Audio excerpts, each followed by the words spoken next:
Kidney failure और dialysis के मरीजों के लिए रात को अच्छी नींद ना आना एक बहुत जानी पहचानी परेशानी है।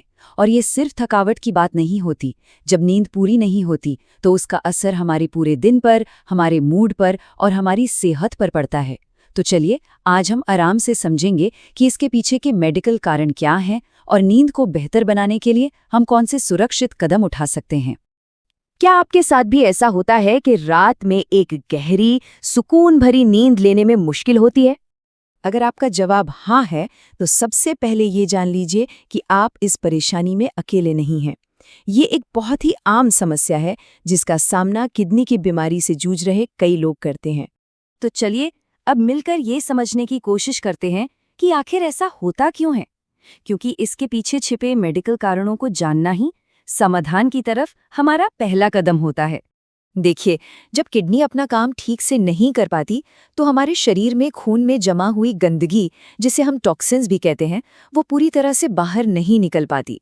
असल में नींद से जुड़ी ज़्यादातर परेशानियों की जड़ यहीं से शुरू होती है। जैसे कि जब खून में ये गंदगी जमा हो जाती है तो उस हालत को यूरीमिया कहते हैं। ये हमारे दिमाग को बेचैन कर सकता है, जिससे नींद बार बार टूटती है।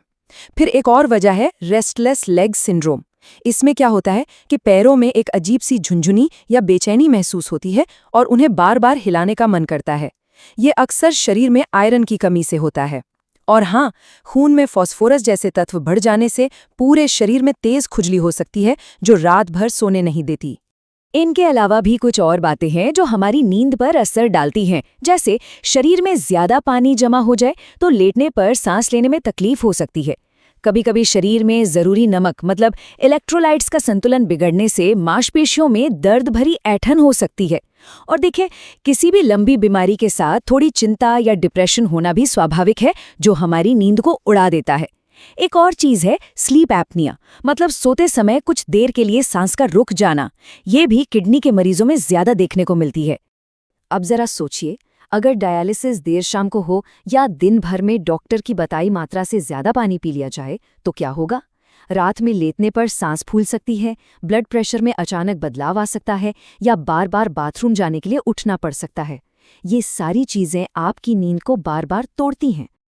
चलिए अब जरा ये देखते हैं कि हमारी रोज की आदतें और हमारी दिनचर्या नींद पर कैसे असर डालती है और इसमें डायलिसिस का क्या रोल है। यहाँ हम देख सकते हैं कि कुछ आदतें नींद में रुकावट डालती हैं तो कुछ अच्छी नींद में मदद करती हैं। जैसे कि देर शाम को डायलिसिस करवाना, डॉक्टर की बताई मात्रा से ज़्यादा पानी पी लेना या ड्राई वेट का सही न होना, ये सब नींद खराब कर सकते हैं।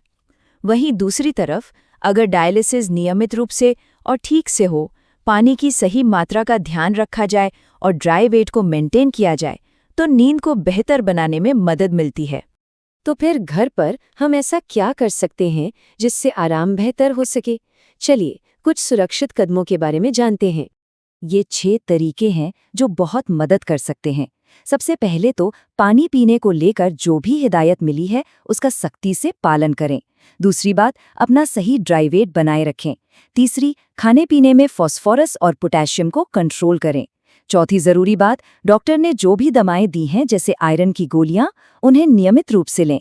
पांचवां, सोने से थोड़ी देर पहले चाय, कॉफी और फोन या टीवी से दूरी बना लें।